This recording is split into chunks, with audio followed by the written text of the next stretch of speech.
앞서 얘기했던 대로 윤석열 대통령이 오늘 동남아 순방을 마치고 귀국을 했죠. 이상민 장관이 마중을 나갔는데요. 윤 대통령은 고생 많았다고 격려를 했습니다. 민주당은 윤 대통령이 이번 참사에 책임을 져야 할 이 장관을 감싸고 있다고 날을 세웠는데요. 이재명 대표는 윤 대통령이 이 장관에게 TF 단장까지 맡겼다며 희생자와 유가족을 우롱하는 조치라고 비판했습니다. 관련 내용을 정치 인사에 대해서 짚어보겠습니다.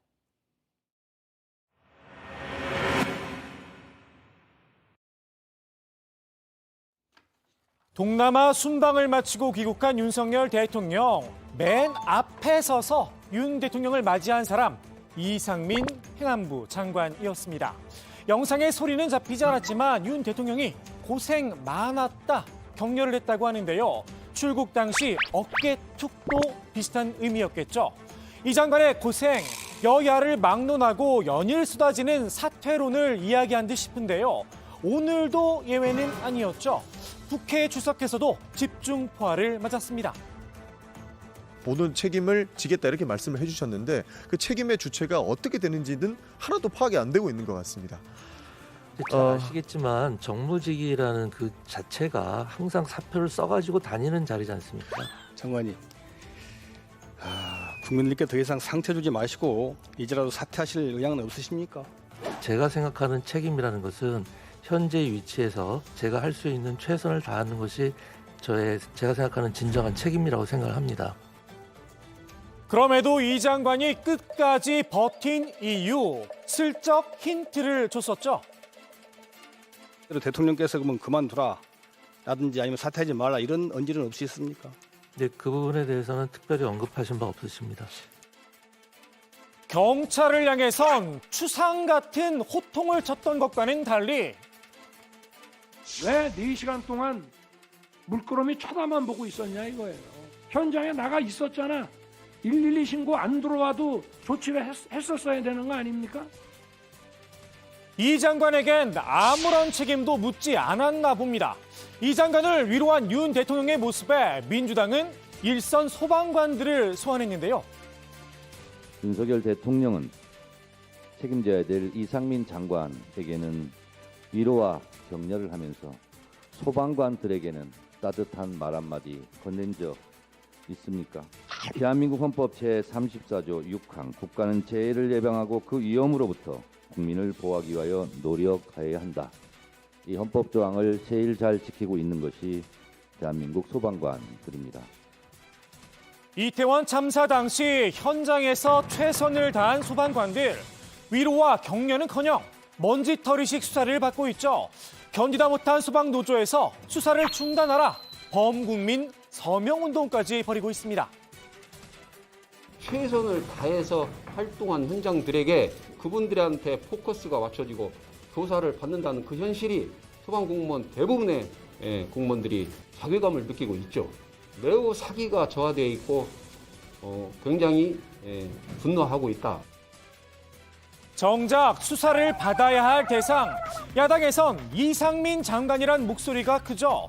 경찰 특별수사본부는 아직도 법리를 검토 중인데요. 윤 대통령은 여보란 듯이 이 장관에게 향후 대책 마련이란 중책까지 맡겼습니다. 책임을 져야 될 이상민 장관이 재난대책 수립 TF 단장까지 맡았다고 합니다. 희생자와 피해자 그리고 유족들을 우롱하는 행위라고 생각됩니다. 국민과 끝까지 한번 싸워보겠다 이런 태도로 읽혀집니다. 국민들 앞에 사과 한마디 없이 계속 유가족들과 국민들 가슴 후벼 파는 이야기들로 시간을 보냈던 사람을 왜 그 재난안전관리 TF 단장을 시킵니까? 야당은 진짜 책임자를 국민들 앞에 밝혀내겠다며 국정조사 카드를 꺼내 들었는데요. 국정조사를 통해서 진상을 명확하게 규명하고 일선 실무자가 아닌 진짜 책임자를 밝혀내서 확실한 재발 방지책을 제시할 것입니다. 국민의힘에선 불가 입장을 밝혔죠. 선수별 의견 수렴 결과 의원들 절대 다수가 반대를 한다는 겁니다. 의원들 압도적인 다수가 국정조사가 수사 끝난 이후에 검토해 볼 문제지 지금 국정조사할 때는 아니라는 게 압도적인 의견이었어요. 대통령 전화 한 통에 5선 원내대표를 공개적으로 저격할 정도이니 초선 의원들 모임 결과는 뻔한 것이었습니다. 대통령실의 명확한 이 국정조사에 대한 불가, 방침이 사실 국민의힘을 아주 꽉 강하게 쥐고 있는 상황에서 조영 원내대표가 사실 이러지도 못하고 저러지도 못하고 있는 상황 아니냐. 국민의힘은 야당의 국정조사 요구가 이른바 이재명 방탄용 아니냐 꼬리표를 붙이기도 했는데요. 초선 의원들의 대다수는 현재 국정조사를 좀 수용하는 것은 어렵다, 이런 의견이 좀 많았습니다. 그 이유는 이재명 당대표를 향해 오는 이런 수사의 칼끝을 피하려는 물타기용 방탄용이다. 민주당은 국민의힘에 과연 진상규명을 할 의지가 있느냐 되받았습니다. 국민의힘 이태원 사고 특위 어제 용산구청을 찾았었죠. 박형 용산구청장이 뒤늦은 눈물을 보였는데요. 변명의 자리를 만들어주러 간 게 아니냐 나를 세운 겁니다. 할 수만 있다면 시간을 되돌리고 싶은 마음이 간절합니다. 사태 수습에 경황이 없었습니다. 섣부른 해명으로 큰 혼란을 드렸습니다. 제 불찰에 감히 용서를 구하기도 어렵습니다. 진상조사에 성실히 임하겠습니다. 진실과 책임을 묻는 국정조사는 나몰라라 하면서 박희영 용산구청장 지키기는 한창입니다.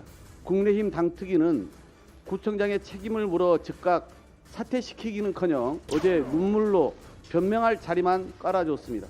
심지어 국민의힘 용산 구의원들은 지역 주민 대상으로 구청장 구명 탄원서를 받고 있다는 사실이 드러났습니다. 야당은 국민의힘을 빼고서라도 국정조사를 진행하겠다는 입장인데요. 국민의힘 같이 하는 협상을 계속 하겠고요. 국정조사법을 보니까 참여를 거부하는 교섭단체를 제외하고도 구성이 가능하다고 합니다. 마지막까지 기다려보되 물리적 시한이 있기 때문에 여기에 동의하지 않는다면 야3당 의원들만이라도 국정조사를 해야 한다라고 보고 있습니다. 현재 국정조사 보고서 제출과 본회의 보고는 마친 상태죠. 오늘 24일 본회의에서 국정조사 계획서를 처리한다는 계획입니다. 이를 위해선 위원회 명단 확정이 필요한데요. 관련 절차를 밟아달라 김진표 국회의장을 압박하기도 했습니다. 국정조사 계획서를 채택해야 하므로 국회의장은 조속히 국정조사위원회를 구성해야 합니다. 국회의장께서는 국정조사법에 따라 원내대표들과의 협의 절차를 마친 만큼 금주중으로 시한을 정해 교섭단체 대표들에게 국정조사위원회 명단 제출을 공식 요청해 주십시오. 김진표 의장은 국정조사 추진엔 공감을 하면서도 국민의힘과 합의가 필요하다는 입장인데요. 24일까지는 설득할 시간이 남아있지 않느냐는 겁니다. 다만 국민의힘이 끝내 국정조사를 거부한다면 김 의장이 결국은 결단을 할 수밖에 없을 거란 관측입니다. 결국 관심은 국민의힘이 마음을 바꿔 국정조사를 수용하느냐 여부인데요. 최종 결정권은 용산에 가 있는 게 아닌가 싶기도 합니다. 오늘의 정치인사이드 김재원 전 최고위원의 말로 마무리합니다. 현재 국정조사를 끌고 가는 것이 이 재난을 어떻게 해서든 정치적 이슈로 만들고 그것을 통해서 정권 퇴진 운동에 활용하려는 목적이 보이니까 그래서 반대하는 것 아니겠습니까?